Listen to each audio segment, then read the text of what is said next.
This is unbelievable, actually. I'm playing cricket with Capital Dev, which is pretty special, in the streets of New Delhi with some amazing young kids. इसलिए कि उनको भारत की बहुत जरूरत है।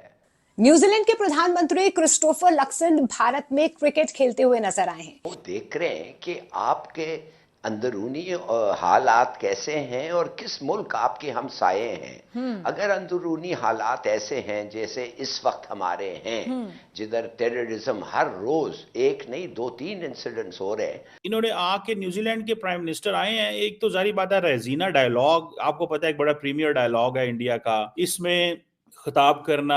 हाली साहब, पाकिस्तान पर अगर सफरी पाबंदी आयद होती है अमेरिका की जानिब से, 17 दिनों में 52 ब्लास्ट, सर थोड़े हैं, कितना जानी और माली नुकसान हो रहा है, वो भी माह रमजान के मुबारक महीने में। आज पाकिस्तान के अंदर वो हुआ है जो दहशतगर्द चाहते थे। खबर निकलकर सामने आई है कि पिछले एक हफ्ते में पाकिस्तान के कई आर्मी ऑफिसर्स ने रिजाइन कर दिया है। पाकिस्तान को ऑरेंज कैटेगरी में डालने की बात की गई है। चले हम जिस भी लिस्ट में होते हैं, एक सवाल ये उठाया जा रहा है जब से कल से खबर आई है कि शायद ये हमारी सिफारती सतह पर नाकामी है। न्यूजीलैंड के प्राइम मिनिस्टर ने एक जोक क्रैक किया कि उन्होंने कहा जी कि शुक्र है कि नरेंद्र मोदी ने जो अभी हाल ही में चैंपियंस ट्रॉफी जीती है न्यूजीलैंड से, उसकी कोई बात नहीं की।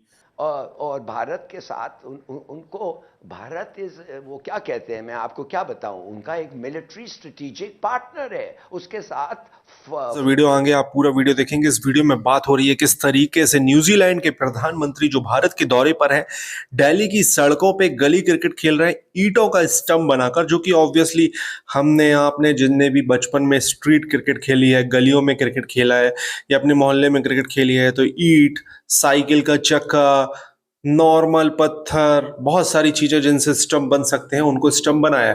पाकिस्तानी मीडिया ये देखकर हैरान है। पहले पूरे वीडियो देखते हैं, वीडियो देखकर इस टॉपिक पर बात करते हैं। प्लीज चैनल को सब्सक्राइब करेगा। न्यूजीलैंड के वजीर आजम क्रिस्टोफर लक्सन के भारत के दौरे पर गुफ्तगू करेंगे। इस दौरे के दौरान उनकी मुलाकात भारत के वजीर आजम नरेंद्र मोदी और सदर से हुई, जिसमें दोनों ममालिक के दरमियान तिजारत, दिफा, तालीम और लोगों के दरमियान रवाबित मजबूत करने पर बातचीत हुई।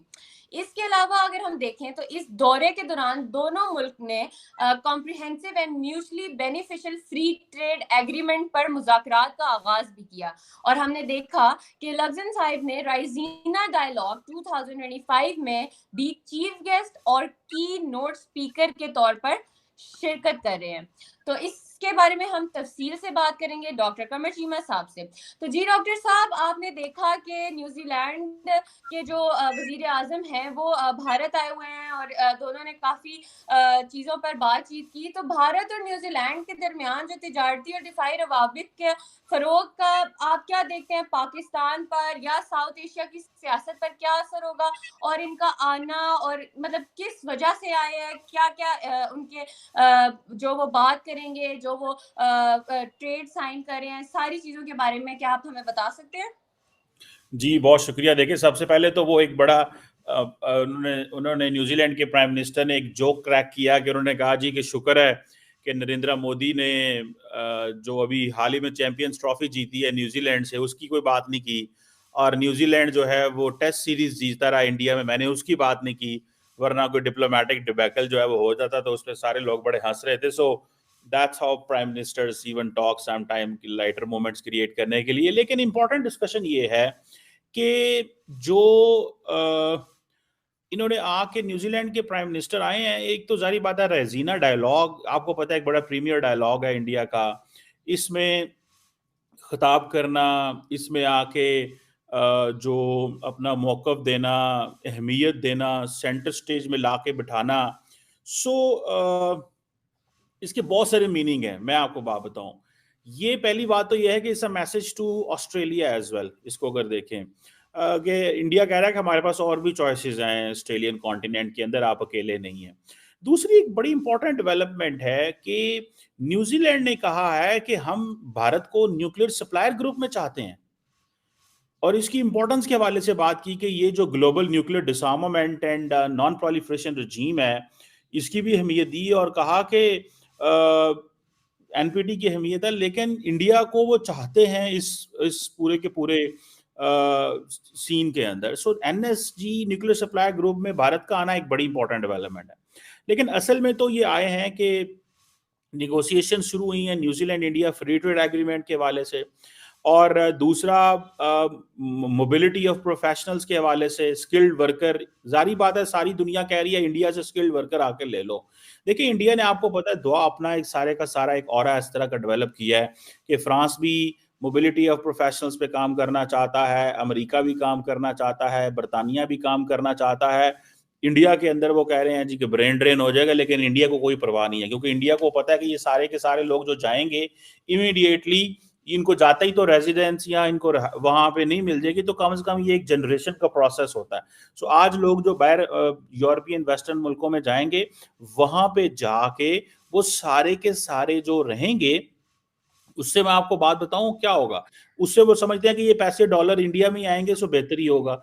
इसी तरह इंडिया न्यूजीलैंड ने ज्वाइन किया इंडो पैसिफिक ओशियंस इनिशिएटिव। 17 दिनों में 52 ब्लास्ट सर थोड़े हैं, कितना जानी और माली नुकसान हो रहा है, वो भी माह रमजान के इस मुबारक महीने में।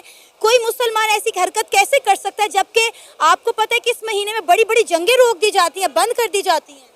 नहीं देखिए, जो कर रहे हैं पहली बात ये कि वो मुसलमान नहीं है। आप इस तनाजुर में देखें ना कि जो रमज़ान के महीने में या रमज़ान ना भी हो, कोई मुसलमान तो ये टेररिज्म नहीं कर सकता ना।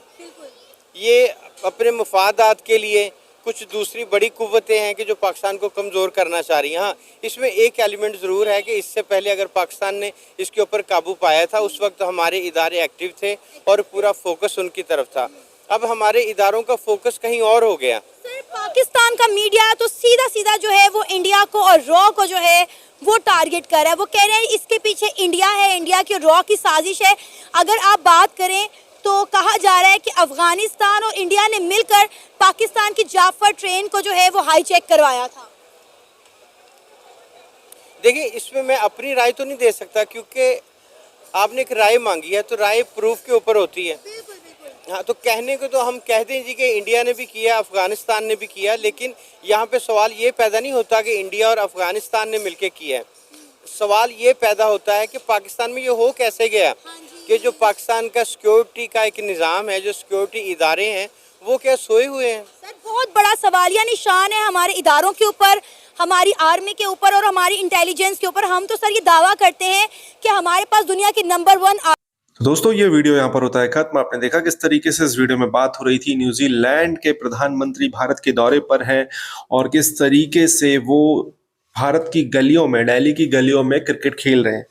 दोस्तों, ये देखकर पाकिस्तानी मीडिया सोचता है कि भारत में एक दूसरे देश का प्रधानमंत्री आकर गलियों में क्रिकेट खेल रहा है।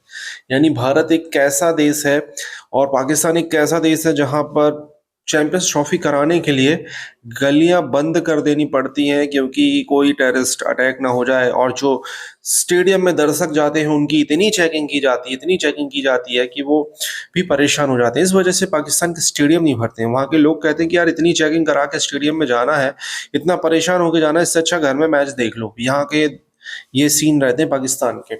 अब देखो, न्यूजीलैंड के प्रधानमंत्री भारत के दौरे पर आए। आपको पता है न्यूजीलैंड की आबादी ऑलमोस्ट आप समझें कि भारत के किसी मेट्रो सिटी के हाफ होगी, किसी भी मेट्रो सिटी की, मतलब 45-50 लाख के बीच, इतनी कम आबादी। और ऑब्वियसली न्यूजीलैंड एक ऐसी कंट्री है जो डेवलप्ड कंट्री में आता है, तो उसके इंटरेस्ट भारत के साथ बहुत अच्छे रहेंगे, क्योंकि भारत को अगर वो सेल कर पाएँ, भारत के साथ स्ट्रेटेजिक संबंध, भारत के साथ व्यापारिक संबंध अच्छे करेंगे, तो ऑब्वियसली न्यूजीलैंड का बहुत सारी चीज़ों में फ़ायदा होगा। उस वजह से भारत के साथ वो अच्छे से अच्छे रिश्ते रखना चाहते हैं। हाल ही में उन्होंने एक डिस्कशन के दौरान ये भी कहा कि कॉन्ग्रेचुलेशन टू इंडिया, उन्होंने हमारा दिल दुखाया, टीम इंडिया के बारे में बोल रहे थे, चैंपियंस ट्रॉफी के फाइनल में हराया। हालांकि क्रिकेट एक अलग जगह है, कंट्री का रिलेशन अलग जगह है। भारत में क्रिकेट को बहुत इमोशनली लिया जाता है, आपको पता है ये चीज़ें। बट न्यूजीलैंड, ऑस्ट्रेलिया, वहाँ पर ऑस्ट्रेलिया वर्ल्ड कप जीत कर गया था, वहाँ पर एयरपोर्ट में उनका स्वागत करने के लिए बहुत लिमिटेड लोग थे, मैंने देखा, रे बाप रे। और यहाँ पर इंडिया वर्ल्ड कप जीत कर आया था। आपको पता होगा कि यहाँ पर मुंबई में ओपन बस में एक वो निकाला गया था, क्या कहते हैं आपको पता है, सेलिब्रेशन के लिए एक, मतलब इंडिया में निकाला गया था वानखेड़े स्टेडियम। हालांकि इंडिया में क्रिकेट बहुत पसंद किया था। चैंपियंस ट्रॉफी के बाद ऐसा कुछ नहीं हुआ, ऑब्वियसली लगातार हम जीते, 2023 का वर्ल्ड कप जीते, फाइनल जीते, तो शायद बहुत ही मजा आता। वो एक, मतलब ऑब्वियसली हमारे लिए दुखद फाइनल था, हम सबसे अच्छी टीम थी। आपको क्या कहना है इस टॉपिक के बारे में? कमेंट अपनी राय दें, चैनल को सब्सक्राइब करें, लगातार आपको